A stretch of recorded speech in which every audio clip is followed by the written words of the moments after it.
Hello, hello, welcome everyone to the third episode of the VeeKast webinar series. I'm Donville Collins, CEO and President at VeeKast, and welcome to this episode of unique strategies to boost fundraising at your next event. I'm so excited to have all of you, and I know all of you might be joining from our website or from our Facebook or from LinkedIn, wherever you're joining, welcome. So I'm so excited today, specifically because we have a special guest that I'm so happy to be here. I have Jervis-Hill, President and Founder of Events to Remember. What's up, Cherise? How are you doing?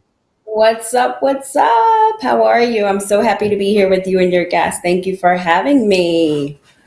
Absolutely. So if you can introduce yourself for everyone so we know who you are and how amazing you are. Oh, thank you. Thank you. Well, good afternoon. Again, Sharice Jervis-Hill. I'm the president and founder of Events to Remember and PR to Remember. We are a full service event management and public relations firm. We pretty much cultivate, manage, market, publicize, help our clients really tell their story through mission-driven events and PR campaigns. So happy to be here with all of you and share some of the strategies that we use to help our clients raise millions of dollars. And want to give a shout out to my small but mighty team. So my ETR folks, hello. So ready to do this, Donville. Thank you for having us here today. Absolutely. Let's do this. So for everyone watching, I just want to kind of prep you too. We're at the end of this. We're going to have a Q&A. So definitely get your questions prepared. We do a lot of events with Cherise throughout the year as well. And there's a wealth of knowledge here. And we're giving away free information. All right. So get your questions prepared, put them in the chat, and I might just pull it out and ask Cherise to share and spill the beans, if you will. All right, so we're just going to dive straight in. So, in order to boost fundraising at events, I know one of the big things that you and I know, but I would like us to discuss and kind of share with the audience here, what is the importance of the why? For me, the why is everything. Honestly, I think people don't put enough time and thought process into the why.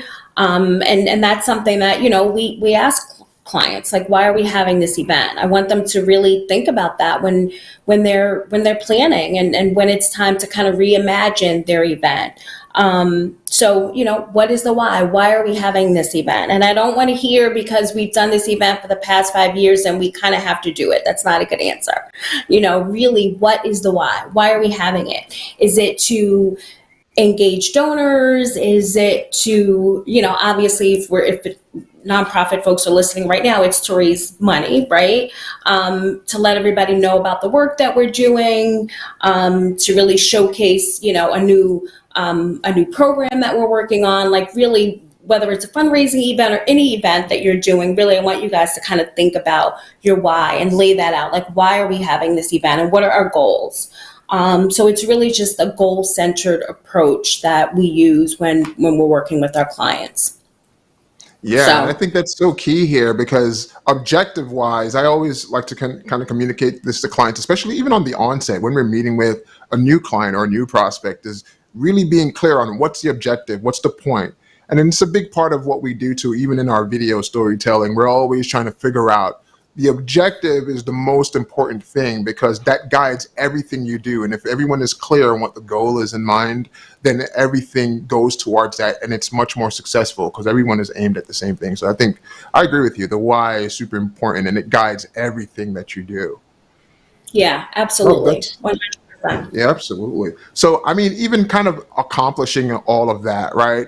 I know there's different aspects to it. There's going to be different vendors that might need to be hired, different plans and schedules and run of shows that need to be put together. Yeah. But let's talk a little bit about some of the things that sort of can affect it, right? We're talking about boosting fundraising and really raising as much money as possible. And we've seen how well that can go. But a big part of that is at least the budget, right? In order to make money, you have to spend money, but should it be as little as possible, most as possible? When we're talking about fundraising and aiming at nonprofits, how should an organization build their budget to what makes sense? Don't spend too much, don't spend too little. How should they really kind of put it together, if you will? I mean, look, I think you really have to ask yourself some important questions, right? And this, again, circles back to our why and to our goals when you're looking at your budget. So I like to kind of really, when I'm starting a budget with a client, make sure that the numbers that we're plugging in are realistic numbers. I mean, I'll have someone that'll call and say, I want to raise 500,000 at this gal. I saw this person, this organization, they raised, 500,000, or they raised $1 million and I want to raise 500,000. Let's talk about the strategy. How are we going to get there? So I think really thinking about your budget, really thinking about the projections. Are you being realistic with these numbers? Do you have a donor list that could sustain the numbers that you really want to raise? Is someone on your team really cultivating the donors? As the event firm, we are really focusing on the logistics side so that the clients really can thrive with the donor side. So looking at, the projections that you're plugging in there. We want to raise this number. We kind of work backwards. How are we going to get to this number? And I want everyone to kind of do that on their own as well when you're thinking about your budget. When you're picking sponsorship levels, don't just pick them out of the sky. Like, really look at those numbers. Do we have donors that can sustain, that give at this level? Are we looking at historical data? Are we looking at history to see what donors have given us over the years? Are we bumping it up a little bit? Are we plugging in numbers that we never hit? We don't even have an idea how we're going to hit those numbers. Maybe it's time to really kind of take a look at those numbers and adjust. So I think that's a really important piece. Vendors, when you're thinking about your event vendors, places where you can cut or be creative, but your event vendors are a really important piece, and making sure that you're plugging in projections that make sense. Don't look at numbers. Oh, this is what we paid back in 2019, or this is what we paid before COVID. Like, eggs are skyrocketed. Everything else is so high. Prices are high. So really plugging in numbers that are going to reflect what you're paying. I always have clients go a little bit above when we're building a budget, because I rather, on the back end, I want them to be successful and, I want them to hit and have money left over. So really plugging in numbers that make sense. It's really important, and looking at historical data, looking at what's been done in the past to make sure that we're not just pulling these numbers from the sky. These numbers, have some facts behind them. So, another, and speaking of vendors, Donda, I didn't mean to cut you off. Speaking of vendors, I want to just tie in the importance of some of the event vendor pieces, right? So, you'll have organizations that want to hire an auctioneer. I love auctioneers. I think that they're so talented, and I think that they're worth every penny. But then it's like, but we don't want to pay, audio visual. We want to pay AV. We'll use the sound system at, the venue or the club. So you pay for an auctioneer, and then if you don't have a proper sound system and your guests can't hear the AV, the AV is terrible, and they can't hear the auctioneer. That's not a win-win. That's a loss. Right? So I think building in pieces that are going to make sense for your event, So I'm sure you that's a piece of your world as well.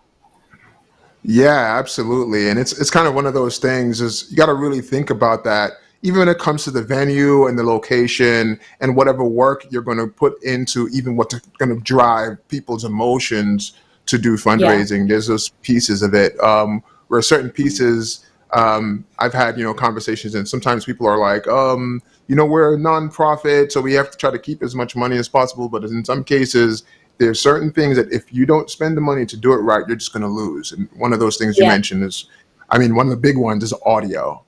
All the venues generally have built-in sound, but I always try to tell someone, especially if you're working with them for the first time, if you're going to have 300 people at your event, I've never seen a venue where the built-in house system is sufficient for that kind of crowd. Whether it's 100 to 300, they're usually built for crowds of 50, 40, 60 people, and the quality of them is very low. If you're going to have a large audience in that, just know that people are not going to be able to hear well. They're not going to be able to hear the auctioneer. They're not going to be able to hear Yeah. when you're doing the ask for money. They're not going to be able to hear that emotional video that you're trying to Yeah. soften up people's hearts for. It's super important. And sort of on that note, talking about different other things to consider, right? Is like in our, and I'm speaking from my own experience, of course, being that we are video producers as well, especially for nonprofits, it's the importance of having a good video that can engage people. We always talk about that because that's something that, of course, you might be able to put something together or just have someone say something, but being able to use visual storytelling, video storytelling, and audio and music to kind of drive people's emotions a little bit and help them to understand the need for their help to accomplish, again, the why, the Yeah. objective, the goal in mind, it all comes together. So definitely, I think it's super important. But the budget, have to think about that. And I've had clients that, in some cases, when Hmm. we're trying to figure out what is the why, and one of the questions we ask on the onset, it's a part of my questionnaire if I'm meeting with someone the first time too, is how much money you want to raise. And then in some cases, kind of like you said, they come in and like they want $500,000. They come in, they want $50,000. For us, we, especially because we have the fundraising thermometer, the fundometer, we Yeah. know always, we because we've done so much of them, we kind of always, we have a formula that we're kind of able to know how much money is in the room, a Hmm. range. Um, and so we even had a client last week that had their event. When they came to me initially, he said he wanted to raise $50,000. And granted, most of our clients are raising like 50, 60, 30, 40 to 100 or 200, right? But he wanted to raise 50, and then I asked him certain questions to get that calculation into place. And the number I was coming at was a little under 10,000.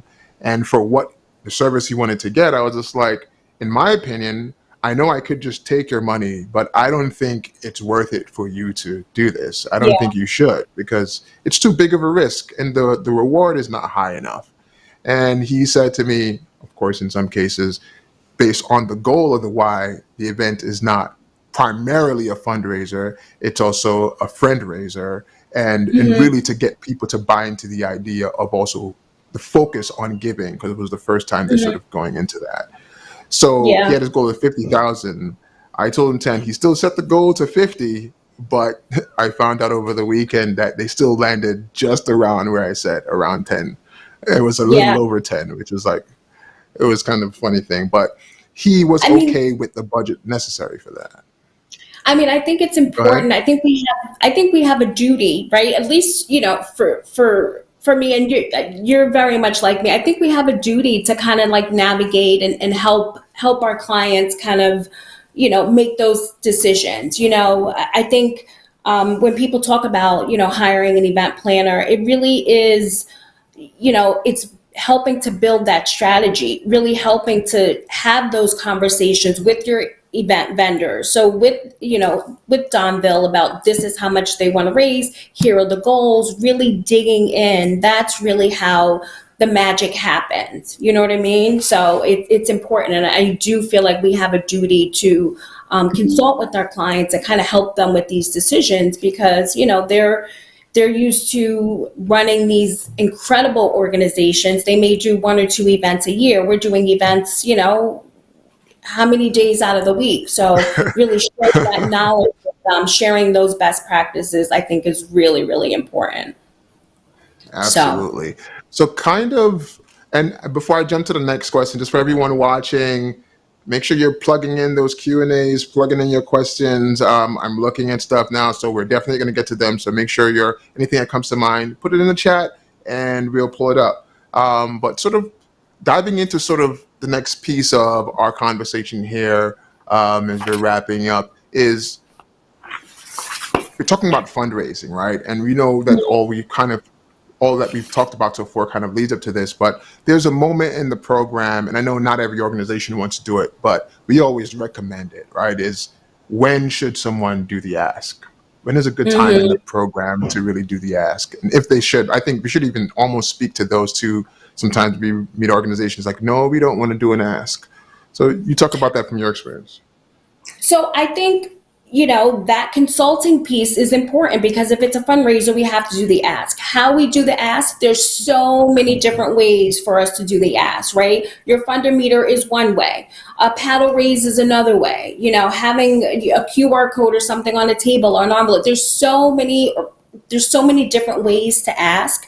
But Yep. if it's a fundraising event, we have to find that right way that is for you and for your donors, that are going to make your donors in the room feel comfortable. There is no one magic answer for every organization because every organization is different. Your needs are different. Your goals are different. Your why that we started with is different. So, so with that being said, whether we're doing a paddle raise or the funder meter, your ask is not at the end of the program after honorees. Some people say, I don't want to do that in the beginning. I want people to have fun. I want them to have drinks. I want them to just say, and let's just do it at the end. And I'm like, no, we cannot. Like, that is not the ideal time. Me personally, I like to have that ask happen like once they sit down, like once your program is officially starting, I like to have that within the first hour. I don't know. What about you, Donville? But not at the end of the night. When people say that, I'm like, no. Yeah, that's usually one of the things, even though all of our production managers know, if you look at the program that they send or the runner show that they send and you're seeing it like after, it's just like, please always discourage it. Because at the end of the day, we're trying to help them raise more money too. And we know that is definitely not a good idea. I mean, we always even, go ahead. Oh, go ahead. Sorry. Go ahead. No. Go ahead. I was going to say, in some cases, we're telling them that, listen, people are, especially if you have some honorees, people are coming in support of the honorees. As soon as the honoree is honored, they're ready to slip out and go out the door. And then you haven't asked them for any money. And it could be the deepest pocket person in the room and they walked out. So it's super important. You haven't asked them for money, and you haven't, if you're doing it, have you engaged this person, right? I feel like when you have someone who's there for an honoree, you have an incredible opportunity to turn this person that is there for a particular honoree to show them why your organization is incredible and why you're doing this amazing work to where they want to pull out their phone and donate, So, I think really engaging them, and it is not at the end of the program, my friends. Yeah, it's not. I've even gone as far as to say, like, I think it's important, and I think you always employ this too. We always see it too. Is to have it be done after there's been some communication of the impact that the organization does, right? Because there may be there's the guests that are coming to support the honorees that are their friends. And of course, they need to know why is their friends or family so passionate about this organization. Yeah. And so that communication needs to happen there. So there needs to be someone that is telling or communicating or conveying the story, the impacts that is done, whether it be through someone that is going up on the stage and is going to say a couple things or tell their story, or it be an emotionally jarring video that warms someone's heart up to want to support the organization in some way. Absolutely. And really spending time on your runner show. Like, we are in this office, I can't tell you how, it's months. We work with clients for months, really building that runner show. And you see, Donville, from when we work together, our runner shows are pretty extensive, but we really want to make sure all of that stuff in there. So make sure that you're working with your event planner to really build a solid runner show. And that ask moment, it's important. So make sure that, you get it in that sweet spot. It's so funny because with our team, and one of our team members that's on the technical side here, they're in my ear, but they know, generally we have some clients that we work with directly that they don't have an event planner. So we have all these templates of things that we're like trying to help them with that is so important in order to everything to flow well, that we would provide them and kind of give them some basic guidelines of how to put it together. But then when there's a competent event planner in the process, like we're just like, sigh of relief, things are going to come together. we could rest a little easier because it means that there's things are the important parts to ensure that that the event is successful. It's there because we can't help them with everything, but Yeah. we know that the pieces that are also necessary we don't do exactly. So yeah, it's Hmm. so important. Yeah, no, So for sure. yeah. So any other thoughts like that? Because I think another piece I'll jump into. Any other thoughts on that? Really just, spend time when you're running a show. Don't make your Yeah. run a show kind of an afterthought. I think Yeah. really, putting some time in and really kind of looking at it and think about your guest experience too. I think, really kind of take some time and think about the guest experience as you're building your run a show. The way we have this program structured, are the guests in the room really going to have a good time? Are they going to leave empowered and excited? So really spending time on that run a show will help your fundraising. Absolutely. Awesome. Awesome. So I'll ask one more question, and then we'll dive into some Q&A for all of you. Get your questions prepared out there.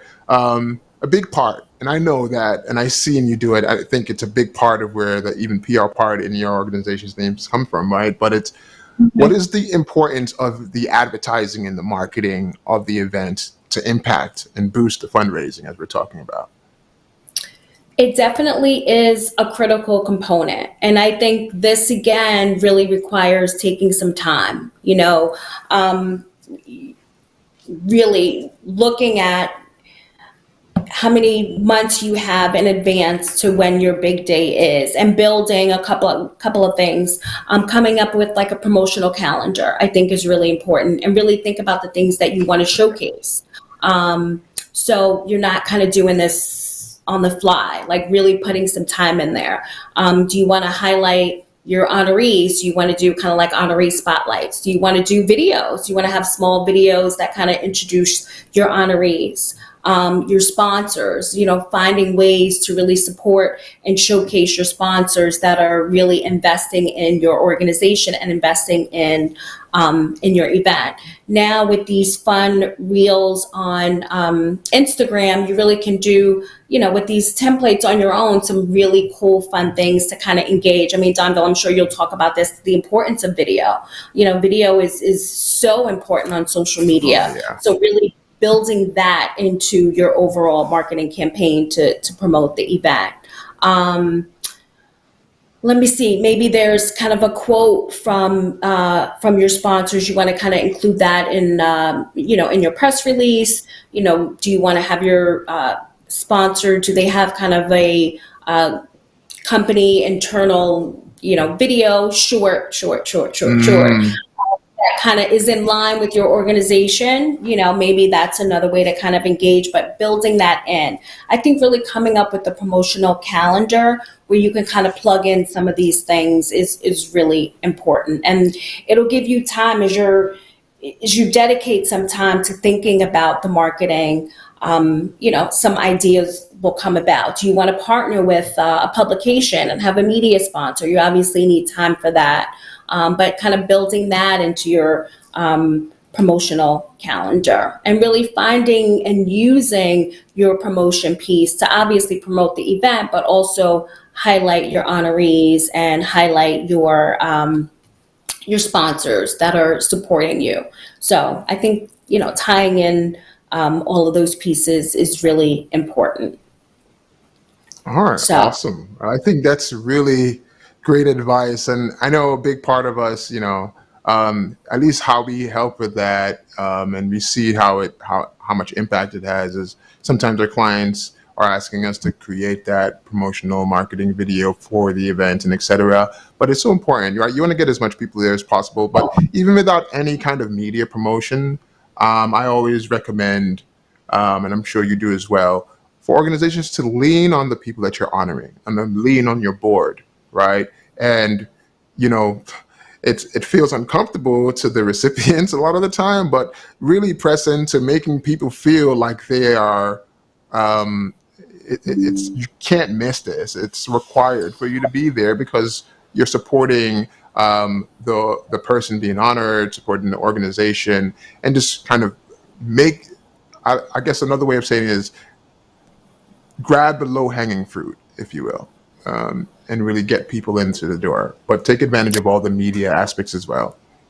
And building All right. excitement. I think when you really build some excitement, Donville, about this event, people want to be there. It's like, oh my gosh, I'm Yeah. seeing this everywhere. Like this seems like the place to be. I really want to go. So I think really building that excitement where guests are, they kind of get that FOMO, like fear of missing out. I need to be there. This event is going to be happening. So, incorporating these different elements so you really get to that point.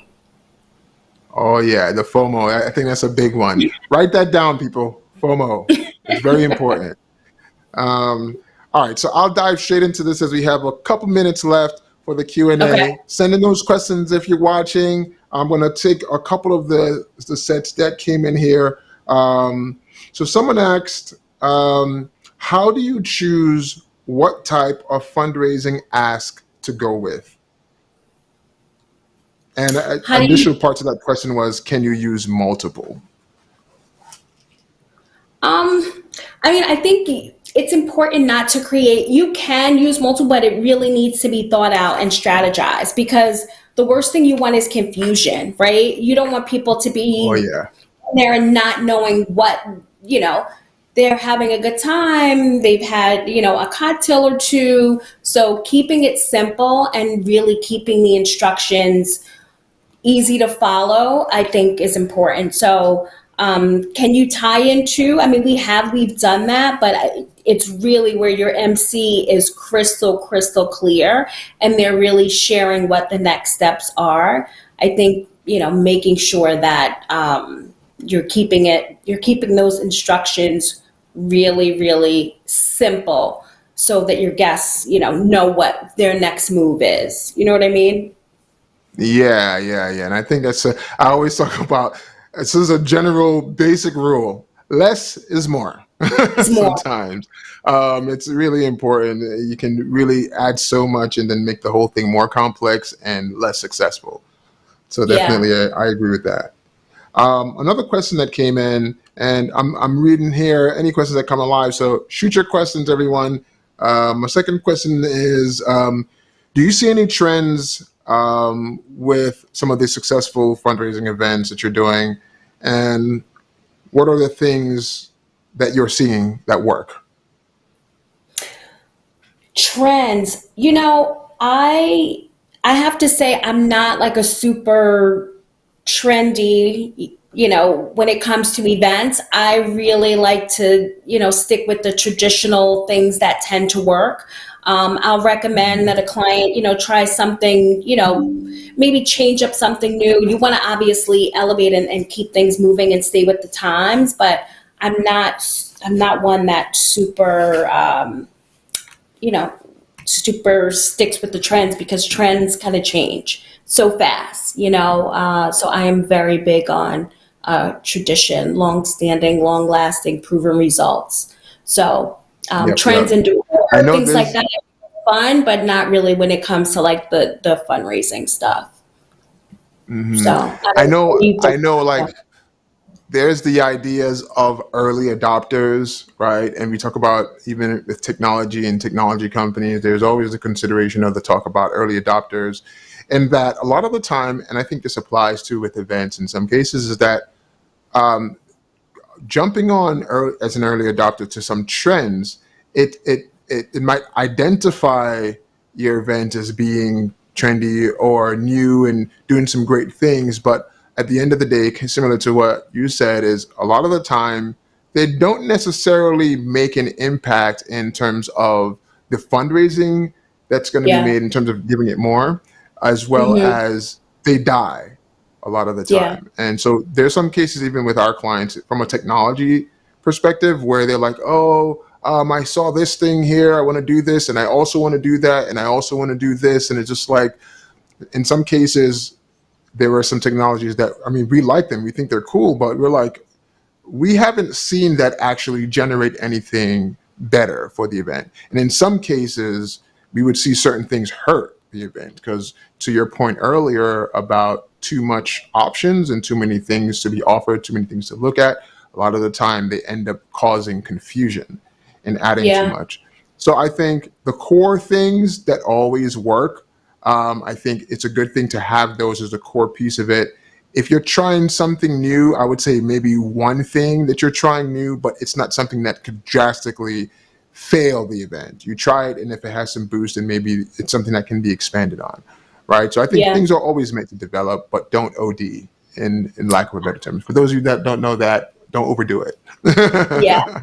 No, I agree. I agree with everything that you said. I mean, we definitely stay ahead of the trends when it comes to technology, and we're always looking at, different event platforms. And I remember during COVID, just really staying on top of what was new and how to make those virtual events fun and engaging. So we're always looking at things in that way. But when it comes to kind of like that fundraising piece, I kind of agree. It's, and you also have to think about too, your donors in the room, right? You want to do something fun and Yeah, exciting, and this is the new thing. And if your donors in the room are a good percentage, or, they don't want, they want to still write a check, or they want to still, pay with the credit card, I think you kind of have to, in everything that you're doing, you have to think about the donors in the room, and what their experience yes, is.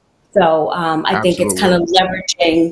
of leveraging I'll give everybody you in. one more question as we squeeze in here, as we're on the hour. Is this question is, and this one comes in from Alita, and her question is, can you give a little bit more details on a friend raiser? I know I mentioned that, but you can talk to that as well. Talk about like what is a friend raiser, like what's the purpose of it, if you will, and how can it help? A, a friend raiser is really where you have like maybe like a board member, or your CEO, where they really kind of take an opportunity to invite friends over. It can be like a house party, it could be at someone's home, and you take that opportunity and really let them know in a small, intimate group about your organization and the work that you're doing. And at a friend raiser, you don't really have to tie in and ask at that moment. That really is, you know, a moment where you're making friends. You're telling them about the work that you're doing. You really kind of build that engagement with them.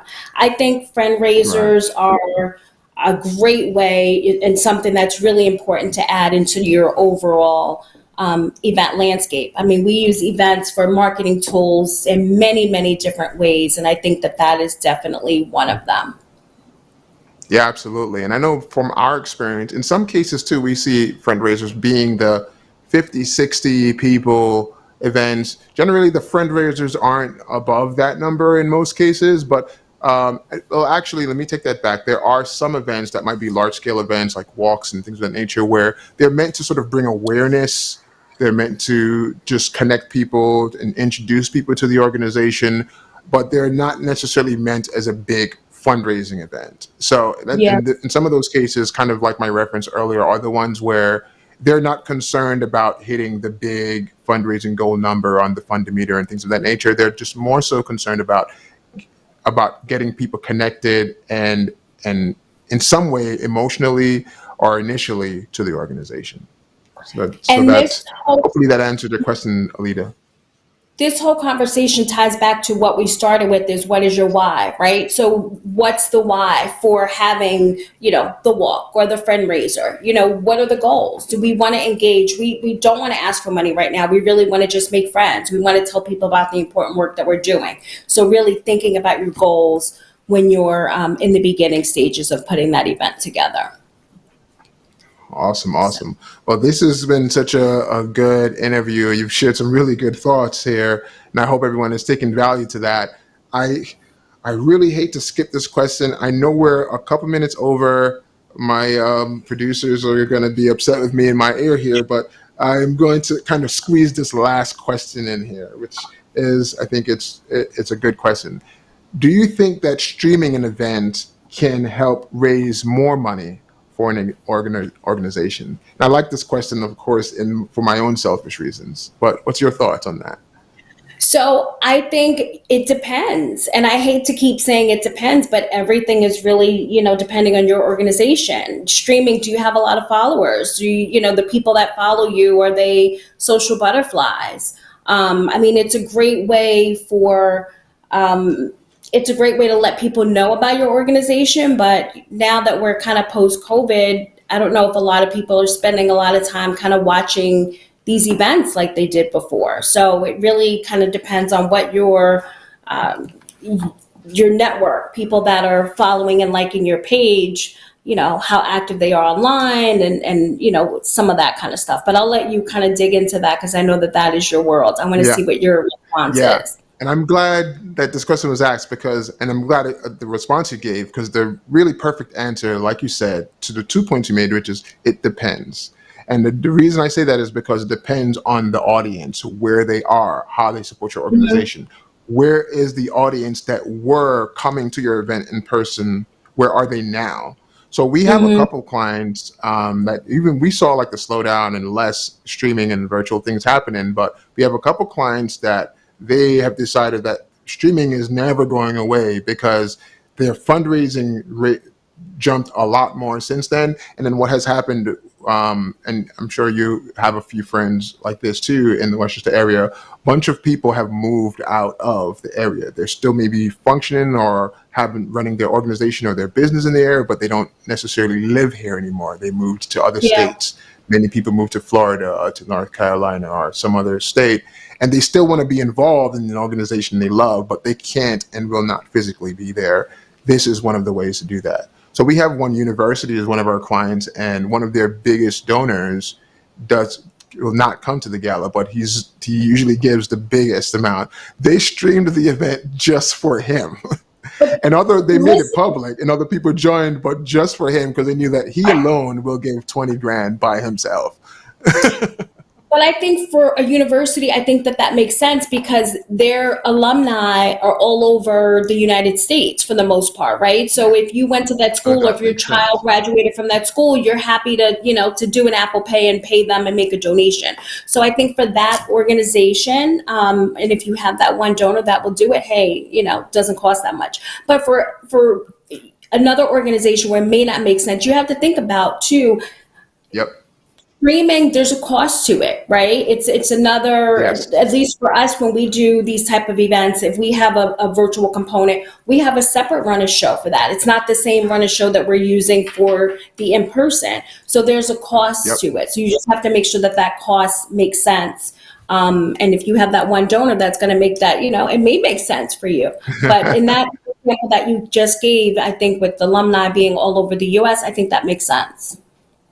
Yeah, yeah. So definitely it depends is a big sense. Really look at your audience and figure out where they are. So with that Yeah. said, I'm so sorry we're so far over time, but thank you so much everyone for joining on this. And everyone give a big hand of applause for Cherise. Thank you so much for being here. It I was a wish we pleasure. had the audience sound, you know. But thank you so much. So for everyone that's watching this, take a look at the screen. You can see how you can get in contact with Cherise if you have any further questions for her. I'm sure she's willing and will quickly answer. There's my information. Thank you all for joining this webinar part 3 series. Sign up for the next one. We try to have one every month. So sign up if you aren't signed up already. And thank you for joining Unique Strategies to Boost Fundraising at your next event. And we'll see you next time. Thanks. Bye, everyone.